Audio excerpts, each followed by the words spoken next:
All right, good morning, everybody. So you're not meeting your goals during contest prep. 99% of the time it's due to diet adherence, right? So you're measuring all your foods. What about that spoon of that almond butter that you just measured out? Now you just lick the spoon of one of the most calorie dense foods you're probably going to get on contest prep. All right, so now you just ingested 50 calories that were accounted for. What about the Sweet Baby Ray's no added sugar that your coach said you can have? Right. Well, they meant you could have one serving. They didn't mean that you could just drizzle it on there. Now you have 10 servings of it. So you went from 15 calories to 150 calories, right? So measure everything. Don't be switching out food sources, right, without your coach's knowledge, right? So not all macros are the same. We're accounting for the different protein sources, they don't have all the same bioavailability. We're accounting for thermogenic effects of food, right? So when you're looking at the back of nutrition label and it says that food is this many calories, right? So that's in a computer system. That's not how it is in your actual body and how it affects hormones and stuff like that. We're also looking at other things like sodium, potassium, and stuff like that. So you could actually potentially be putting yourself in harm's way.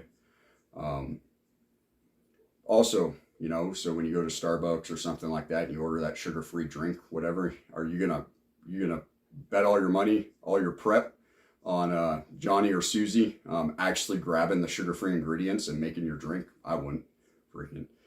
Then you also got your protein sources, right? So if your coach doesn't tell you that they say chicken breast or they say eye of round steak or they say whitefish, cod, flounder, stuff like that, that's what they mean when they say to eat those things, right? So when they say eat steak, eat chicken, eat fish, right? They're not saying sirloin, they're not saying chicken thighs, they're not saying salmon, right? And I get, a lot of people say, well, salmon's good for you because it's got good fats and stuff like that. Yeah, but you don't know how much fat is actually in that salmon. They're guesstimating, right? So if you don't believe me, just go watch an episode of Wicked Tuna sometime and see how in tuna, how the fat fluctuates. So you get the leanest source of fish that you can, so flounder or something like that. And then if you need added fats, then you add olive oil, which you can measure, or you get, fish oil capsules or something like that, right? So